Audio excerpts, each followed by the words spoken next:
The tank biathlon is one of the several military competitions that are held every year, alongside aviadats for aircraft and combat helicopters, Suvorov's push, motorized rifle troops, and others. Pioneered in 2013, it became an instant TV hit, one of the most interesting reality TV shows anywhere in the world, given that the proceedings are shown with appropriate and occasionally hilarious running commentary on Russian TV. However, this reality show serves several more important purposes. Arguably the most important one is to raise the emphasis on realistic troop training among tank forces. Long before the national and international level competitions, which are held at the Alabino training area near Moscow, tank biathlons are held at all eligible army units to identify the best crews which would participate in the higher levels of the competition. Given that the results of the biathlon are fully transparent, they help identify best training practices that can be then adopted by other military formations and select the most effective leaders for future promotions. The competition is hard on both the men and the machines. Events include firing from the halt and on the move, using conventional and guided anti-tank projectiles and machine gun fire against targets up to over 2 kilometers distant.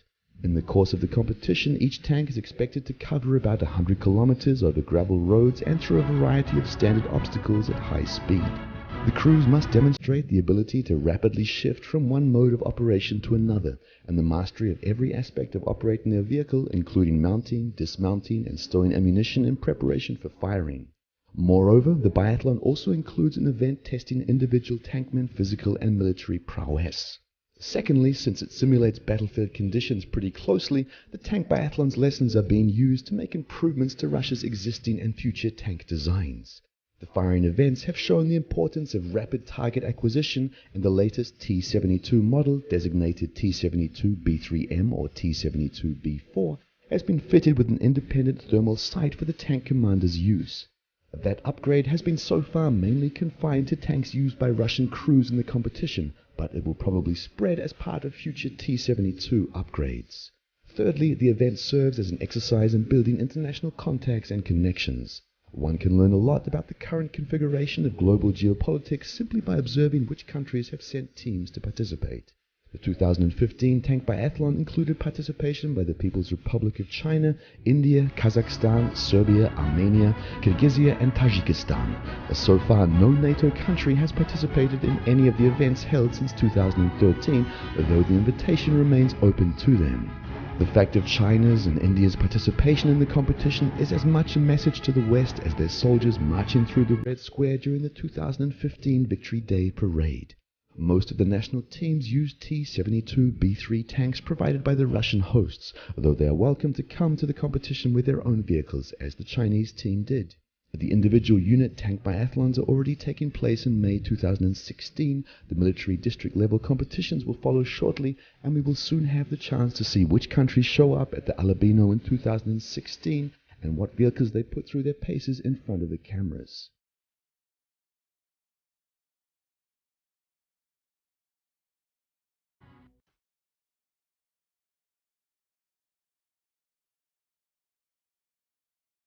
One of the key sectors of Russian military modernization is its tank fleet, which still includes many unmodernized T-72B and T-80U tanks. In order to close the tank quality gap with NATO, Russia opted to upgrade the T-72B to the T-72B3 standard, a modernization that yielded a modern tank comparable to the T-90 at a fraction of the cost of buying a new T-90. The T-72B3 tank, which entered service in 2011 at the rate of about 200 a year, and which became widely known thanks to the annual tank biathlon competitions, was intended to be a stopgap measure until the T-14 of the Armata family became operational. According to statements by the Uralvagonzavod, Russian procurement plans entailed the purchase of 2,000 T-14 MBTs. These plans appear to have been modified due to several factors which appeared in the last 2 years. The first was the crisis in Ukraine and the heightened state of conflict with NATO. The crisis raised the need for a truly modern MBT comparable to NATO's tanks to become operational as quickly as possible. While the T-72B3 can be fairly described as a modern tank, it is still inferior in some respects to the latest NATO Leopard 2A6 and M1A2 Abrams tanks. Secondly, the basic T-90 design was also rapidly becoming dated, which reduced its international competitiveness, as evidenced by the success of Ukraine's Zaplot tank in the 2011 competition in Thailand, where it won over the T-90. While the T-90 has enjoyed considerable export success, including major contracts with India and Algeria, it is now facing the prospect of being eclipsed by more recent designs from China and even Ukraine. Third, even though Ukraine proved unable to fulfill the Thailand contract in a timely manner, producing only 5 tanks a year in 2014 and 2015, the Russian leadership has to consider the worst-case scenario of Ukraine ramping up a plot production for domestic use with NATO's assistance. Fourth, Russia's economic crisis, caused mainly by the rapid drop of oil prices, means that the ambitious military modernization plans face the need of being as cost-effective as possible. Fifth, the T-14 is a radical design featuring many revolutionary technologies. It is a technologically risky project featuring many as yet unproven technologies, with the possibility of developmental delays. Since its design is very different from earlier Russian tank designs, its introduction would also require considerable changes to the training doctrine, as tank crews trained to use Russia's current tanks would be ill-prepared to use the T-14. As a result, it would be unlikely that Russia could field a sizable and fully operational T-14 force before 2020 at the earliest. The change to Russian procurement plans induced by these factors became apparent in the summer of 2015, when the Russian MOD announced its T-90 fleet would be modernized to the T-90AM variant.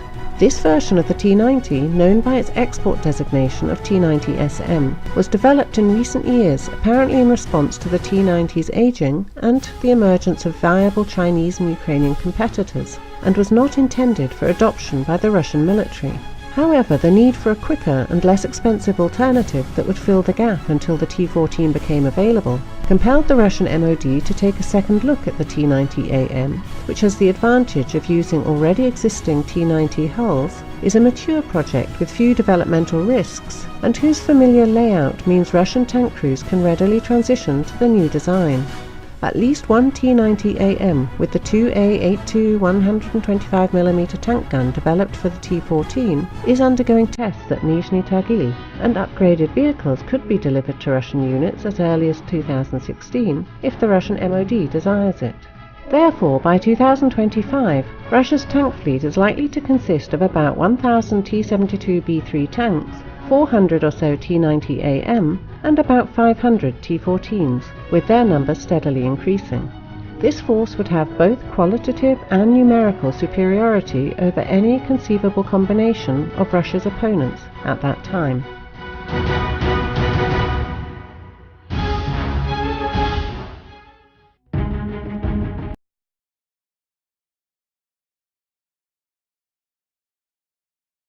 Russia's campaign in Syria, which was waged mainly through air power and military advisors who left the actual land combat to the Syrian forces and their allies, the next such campaign, which might occur either in the Middle East, someplace closer to Russian borders, or even on Russian territory itself, could very well require a sizable ground operation. While the Russian ground forces were not directly tested in Syria, even though its command and advisory personnel proved to be far more capable than the indigenous military talent left over from Saddam Hussein's military and advisors proved by Turkey and Gulf Arab states. In the event that the Russian ground forces find themselves having to fight a land war, they will be as well prepared as their aerial counterparts.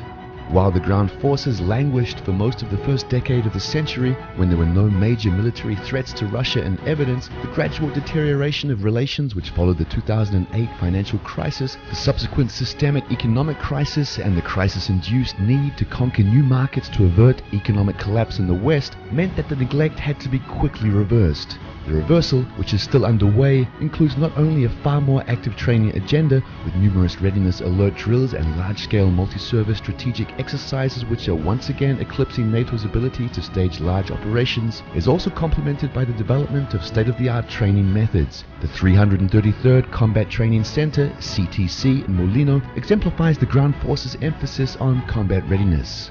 Even though Russian equipment tends to be durable and easily serviced, high-intensity training does put considerable wear and tear on it and requires a considerable expenditure of fuel. Moreover, such training also tends to damage equipment when used by inexperienced operators. To maximize the training regimen's effectiveness, the Russian military is turning to simulated training not only for individual training but also for large unit training. The 333rd CTC allows a complete motorized rifle brigade of several thousand troops to undergo a 7-week training program, which starts with individual soldier assessment, followed by company and battalion exercises, and finishing with a brigade exercise. The center allows the soldiers and units to begin with simulator exercises to acquire the basic individual and unit skills, to be followed with full-scale field exercises with the use of laser simulators and live fire by all types of weapons available to a motorized rifle brigade. The 333rd CTC also includes a battle town that can be used to practice urban warfare skills by a single battalion task force at a time. The center began its operations in September 2015, with the first unit to undergo training being a Navy Infantry Brigade. It is probably not a coincidence that the first Russian troops to be deployed to Syria were naval infantrymen who underwent advanced combat training at the 333rd. The ground forces plan to send 3 complete brigades through the center every year, though in theory the center could accommodate 6 complete 7-week training cycles a year, and there is also an intense and accelerated version of the training program available, which is likely to be used when a combat operation is imminent. On a final note, the 333rd Center contractors included the German firm Rheinmetall, which withdrew from the project following the EU's imposition of sanctions on Russia in 2014. However, in a display of import substitution, the Russian defense industry proved capable of meeting the challenge and completing the center using domestic technologies. The planned expansion of the ground forces, which will include the reactivation of 4 motorized rifle and tank divisions, means that the demands on the training facilities will only increase. The 333rd CTC exists mainly to serve the needs of the Western Military District. In the future, each of the remaining 3 military districts are expected to receive a similar training facility.